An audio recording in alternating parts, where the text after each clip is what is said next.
maro ny be ny tanàna na antoko inona misy azy na antoko inona misy misedra olana ny amin'iny. Hoanay raha itompira tafika nanendran'izay atao hoe fifidianana intelo zay tena tsy mba nanana olana mihitsy tamin'ny mpanolotsaina nanondray ary tena mety daholo ny fiaraha-miasa, tena mety raha zay moa no fanapa-kevitra hoe mibe ny tanàna ny fidiana dia lany ny ambany mahatsara ihany koa zay, tsara ihany koa zay mba tsy ho fialana ilany hoe miady hatrano ny tsy mahavitana iny fa raha miady hatrano zany nefa anatina loko-parti politika ray ihany dia efa tena ratsy homana mihitsy zany, tena ratsy fiomanana mihitsy zany raha mbola anatin'ny antoko anankiray miady hatrano dia olona mitsopotsoponina natao mamelisitra fotsiny fa olona tsy mifankalala akory. Mikasika ny faran'ny taona naika hitokana trano tokotany tsy tetezana ny commune satria mba nanao tetezana en béton zay kelikely zay le izy dia najanona le fitokanana noho ny antony hoe le karama amin'ny volana décembre aloha tena nizay satria manahirana be le tokana nefa manana olana aveo le karama naika hitokanana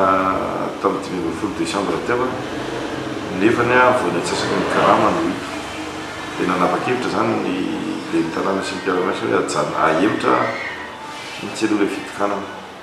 zava-bita aloha mandeha ihany. Anankiray mahafinaritra dia hoe misy tetikasa zay amin'ny ville de Paris sy le famille avy any Angleterre le hoe Stone famille dia voafidy zany ny commune Ampitatafika eto Analamanga zay rehetra mahazo an'ity tetikasa ity hatreto aloha atao hoe tetikasa ny septa. Ao anatin'izay zany ny resaka éclairage public, ny assainissement, ny gestion de déchets, ny lavakeky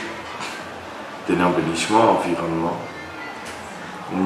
Isorana be be ny ville de Paris zay nanohana ny tena hatramin'ny atomboako teto amin'ity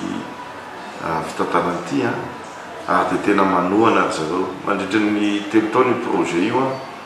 tapitra amin'ny novembre 2026 dia mahafinaritra zay. Miditra ihany koa ny fiaraha-miasa amin'ny fondation polonaise manao fanjakana ary tena miazakazaka be mihitsy ry zareo manao fanjakana eto dia manao antsoavo ny mponina Ampitatafika ray manontolo izay toerana tiana aloha asiana fanjakana makanisy aty amin'ny commune fa misokatra be any fiaraha-miasantsika amin'ny zareo polonaise. Amin'ny ankapobeny zany ny lalana ny tena mangiry firenay sy ny jiro an-dalambe, lalana mbola nisy nampanantenana tao mbola misy tsy vita.